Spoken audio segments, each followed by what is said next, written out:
boys and girls, it is Miss Brett. I miss you guys so much. I really hope you guys are doing well. I enjoyed seeing you guys. I got to see some of you guys this last weekend to drop off Easter egg kits.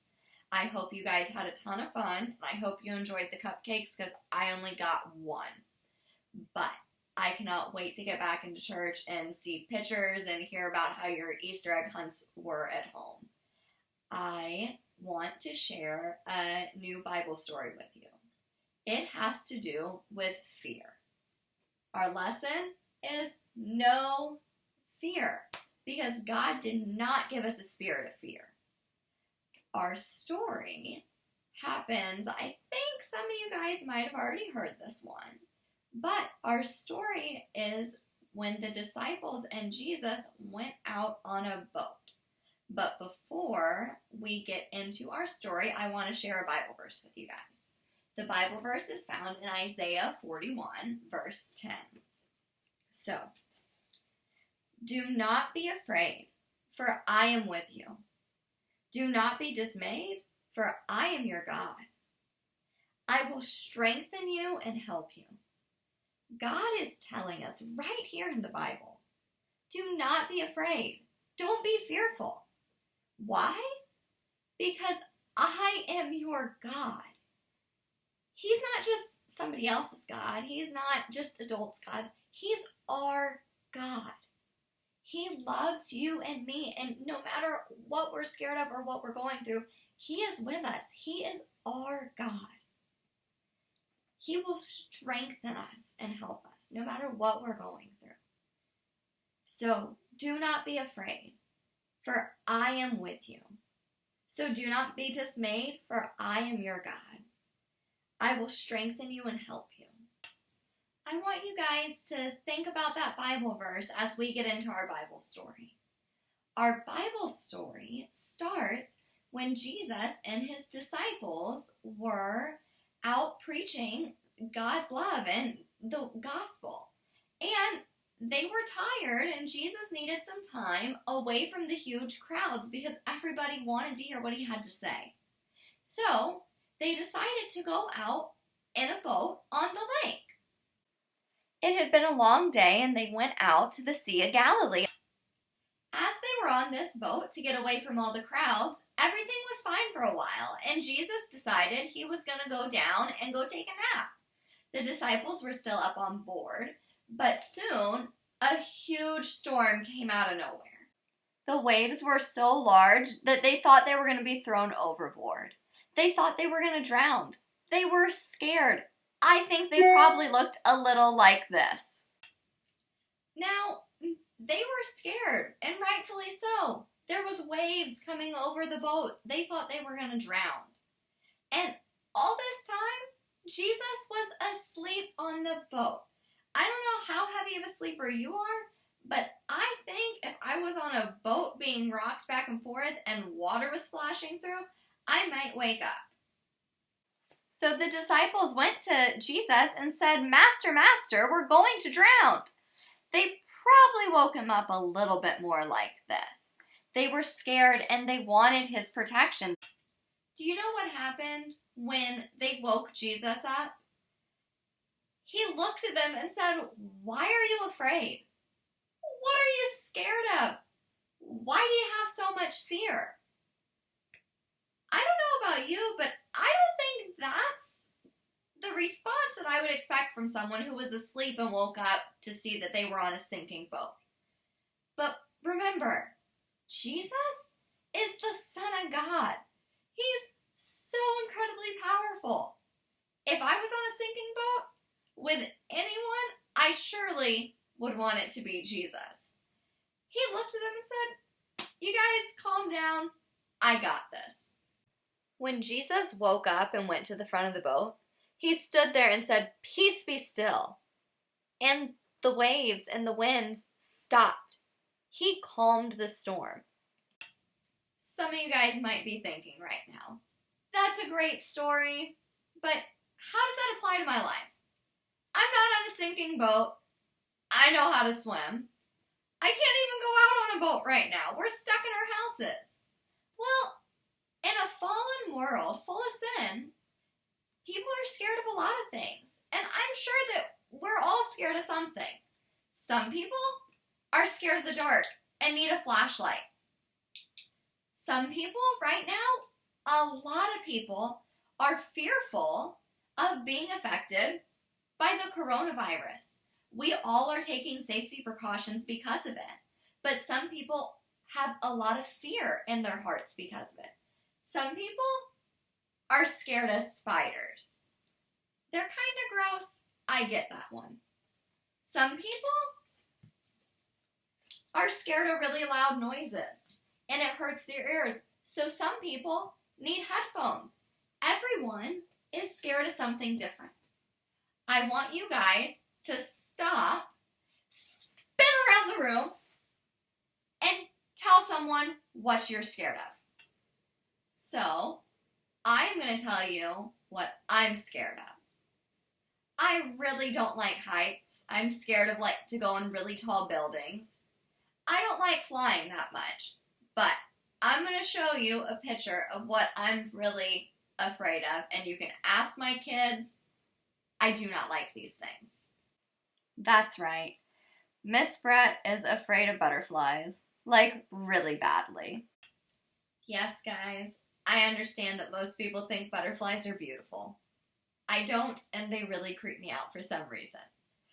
But God does not want us to be afraid. He did not give us a spirit of fear.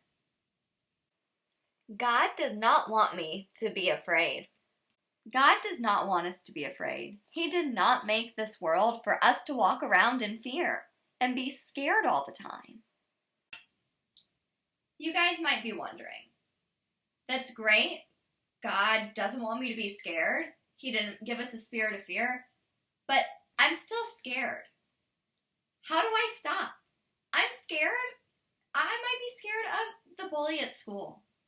I might be scared of my big brother punching me all the time. Maybe I'm scared I lied about something and I'm scared to tell the truth because I think I'm going to get in trouble. Maybe you're scared when you might hear somebody arguing, your parents argue, or your brother and sister argue. That stuff is scary. So, what do? If God didn't give us a spirit of fear, He gave us a spirit of love, how do we get over this fear in the world? It's scary about the coronavirus. There's so many unknowns that we don't know in life. But how do we get over that fear? If God doesn't want us to be afraid all the time, what do? God can take my fear away. God does not want us to be afraid. He is standing right beside us, saying, bring it on. He wants us to give Him our fears. God wants us to bring every fear to Him. He wants to take over our lives, every area of it, the good and the bad and the scary. He wants us to relinquish, to give Him that control, to tell Him, hey, I know you're more powerful than the fears and the things I'm afraid of. He is right there waiting for us to do that.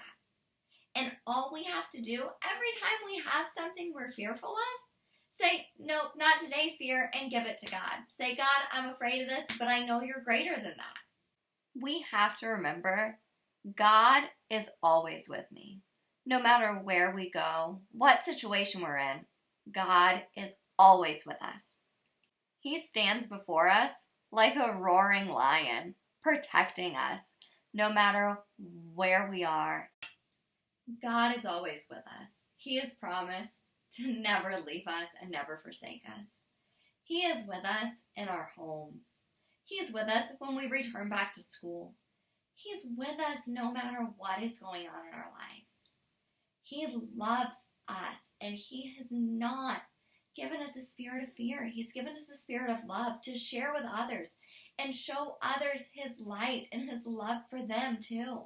It's not just for us, it's for everybody. God does not want us to live in fear.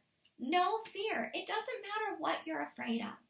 It doesn't matter if it's something as being scared of the dark when you're in your bed at night. That is not too small for God. When you're scared and maybe you don't have a flashlight, pray to him. Dear God, I'm scared right now, but I know that you are right here with me. It doesn't matter what you're afraid of. God cares about it, and you are the most important thing to him. So whether it's being scared of the dark, being scared of spiders, maybe it's the situation right now. The craziness. Our lives have changed drastically over the last few weeks. We can't meet in church right now. We can't go to school. We can't give each other hugs. That's a lot of things that we could be scared of. But you know what?